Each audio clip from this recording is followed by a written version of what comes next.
বিসমিল্লাহির রহমানির রহিম। আজকে এই বই উৎসব অনুষ্ঠানে জনাব আইব আলী আরও উপস্থিত আছে অত্র বিদ্যালয়ের সহকারী প্রধান শিক্ষক জনাব হাফিজুর রহমান এবং আমার সামনে উপবিষ্ট শিক্ষার্থীবৃন্দ, সবাইকে আজকে বছরের প্রথম দিনে নববর্ষের শুভেচ্ছা এবং সালাম। প্রিয় শিক্ষার্থীবৃন্দ, আজকের একটি শিক্ষার্থীদের জন্য এবং আমাদের জন্য খুবই একটি গুরুত্বপূর্ণ দিন, কারণ আমরা একটি বছর পার করে এসেছি। গত 2025 সাল আমরা ইতিমধ্যেই পার করে এসেছি। আজকে 2026 সালের প্রথম দিন, আজকে 1 জানুয়ারি, আজকে প্রথম দিন।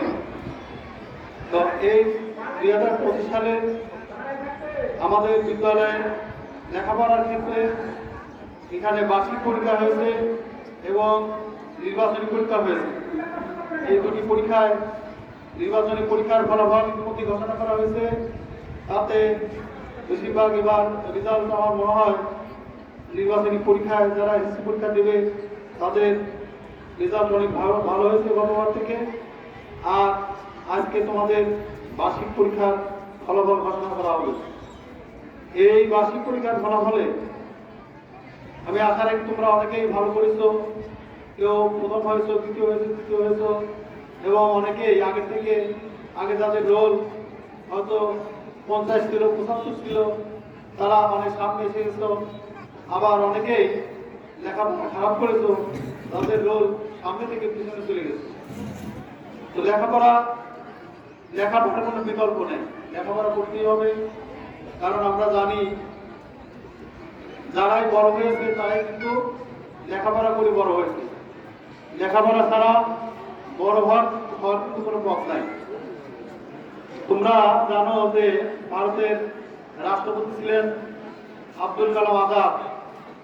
উনি ভারতের মিসাইল ম্যান নামে পরিচিত ছিলেন। উনি মিসাইল তৈরি করেছেন, এমন একটি জিনিস তৈরি করেছেন মিসাইল, যেটা সারা পৃথিবীতে ভারতের মতো দেশে এই মিসাইলটা তৈরি করা হয়েছে। যার কারণে আব্দুল কালামকে মিসাইল ম্যান বলা হতো। তো ঠিক আমাদের শিক্ষার্থীরা আছো, তোমরাও চেষ্টা করবে যাতে আব্দুল কালামের মতো এবং আমাদের এই কালখানকে যারা বিভিন্ন জায়গায় ভালো অবস্থানে চাকরি করে তাদের জায়গায় যেতে। কারণ তোমরাই তো আগামী দিনের ভবিষ্যৎ, তোমরা আগামী দিনে রাষ্ট্র পরিচালনা করবে।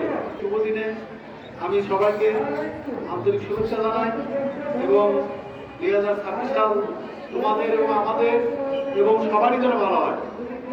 আমরা 2026 সাল যেন আমাদের সবার জন্য ভালো কাটে, আমি সেই আশা মহান রব্বুল আলামিনের কাছে, মহান আল্লাহর কাছে সবার জন্য আমি সেই দোয়া করি।